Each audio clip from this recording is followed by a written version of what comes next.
We'll return to the North Gauteng High Court for the Senzo Meyiwa murder trial, I do promise. But first, let's get the latest on our developing story this hour. As you know, at least 6 bodies having been found in the veld next to the N1 highway on the West Rand. It appears the victims have been shot, stabbed and stoned to death. Let's go to Pule Letshwiti-Jones, who seems to have an update on that story. Pule, I believe you're with an eyewitness who is one of the people who either found those bodies or saw what happened. What's he telling you? Yeah, definitely. This story keeps developing very quickly. This time around, we have some of the community members who witnessed everything. They're from an area here called Bosman, just adjacent from where we're standing right here. And they say that this is not the first time actually this has transpired. Always hearing gunshots within this area. They've tried to report this incidences to the police officials on several occasions. Now, what's quite interesting, they claim that this incident happened yesterday at 6 p.m. and police officials only arrived this morning. So that's also an interesting, angle that we just got there right now. But we're just going to be speaking to them right now to tell us more about the story. I'm speaking to Mr. Eugene Nithling. I hope I pronounced it very well. Thank you very much for joining us on eNCA this afternoon. Now, just take us through what had happened. It's not the first time this has happened, and just draw a picture for the viewer as to what is going on here. Okay, let me start with what happened last night. Last night there were 5, there's a little mine in our cemetery. Right. Now, there were about 5 illegal miners standing on top of a hill in that mine. And a few seconds later, I looked to the left and I saw a stream of people. And I'm telling you, there were not 10, 20 people, there must have been over 100 people. And then I looked back at the illegal miners and they started scattering. They started running. The other people started shooting. They were running along the train lines, along the cemetery, and then they started shooting. What happened afterwards, illegal miners ran along those little pylons. They came right towards the highway. They were hunted down. Generally, that's what happened. There's a couple, there's a dead body, 2 dead bodies along the houses of Old Bosman here. Okay, yeah. And so they obviously ran from that way, turned right, some scattered left, and others over here to this particular area. What happens generally in Bosman when we're sleeping at night is that we hear at least 3, 4, 5, 6 gunshots every night. You can report the matter. The matter we will not hear sirens, we will not hear any police helicopters like we're hearing now. I can tell you last night at 6:15 when this happened, there must have been over 120 gunshots. There was not one police siren that I heard. They were So these people who shot the Zamazamas, who are they? I do not think this is some rivalry. I think this is some community that got fed up. It's not the Bosman community, because where they came from, they ran along the train lines. On the other side of the train lines, you get Highgate. On the other side of Highgate, you get the Zamampilo informal settlement next to Horseshoe. Okay. So they must have come from that particular area, because the only way through to where the illegal mine is around Veld Jardine Stadium. So once you get around that stadium, you run down the graveyard. So it made sense why these bodies were scattered around in Bosman here, and of course a few meters away from where we're standing.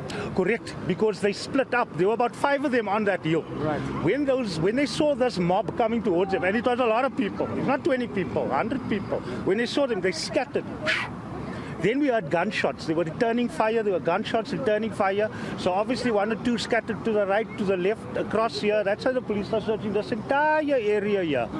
If they had to come here at 7 o'clock last night, this thing started at 6:15. If they were here at 7 o'clock last night, they would have still found the gunshots. They would have still heard gunshots. People probably still would have been alive, those that are dead now.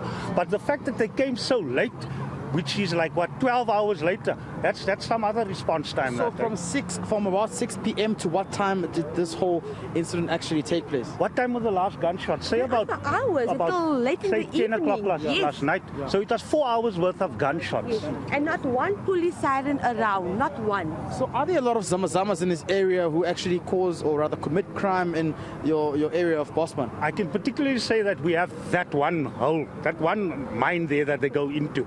That mine comes under the highway and it reaches these mines here.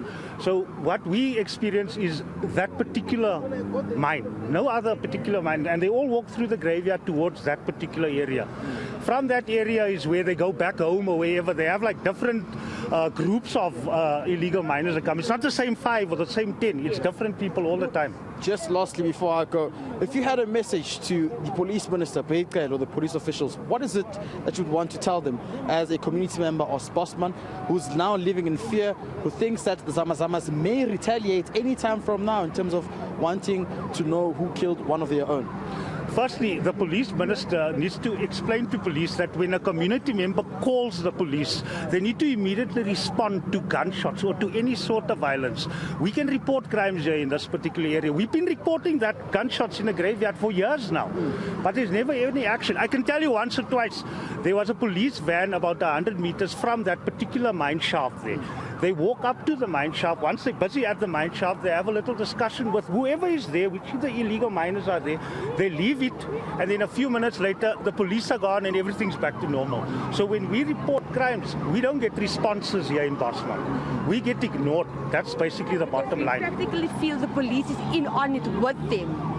Because we see these things happening live chat in front of our eyes. Yeah. Yes. Exactly. I mean, how many people are getting robbed in this graveyard? School children, people at domestic workers that work for this community get robbed. They don't have transport, so they need to get home to their areas, to the main road, Commander Road, but they're getting robbed daylight, morning hours, evening hours, whenever. But no one will do anything about it if we report it. And the thing is, our children's lives are in danger here because we can't even let our children play in the street or even in the yard or even go to the local shop because we don't know what's going to happen because crossfire from anywhere, any direction. Becky Chele needs to wake up, basically, with his police. That's all. Mr. and Mrs. Nittling, thank you very much for joining us on the eNCA. The message is loud and clear that the police minister should actually now enforce more police visibility in this area. But most importantly, so, Maseko, there's an issue of crime at play here. It seems as though community members were retaliating to the Zamazamas in the form of shooting out. And I can tell you right now, this is a very busy highway just just in front of us where we're standing from here. And anyone could have been hurt and been caught in the crossfire. So we're fortunate that that did not happen. But this sends a strong message to say community members just don't want any ordinary imbizos. They want action. They want more resources deployed here to ensure that their safety is prioritized. So as the story keeps developing, we'll be sending you more updates as to what is happening here. Of course, police officials are saying this matter is currently now under investigations. They don't know the motive behind this incident, and they will relay more updates as soon as they can. All right, Pule Letshwiti-Jones live for us on the N1 highway near the West Rand.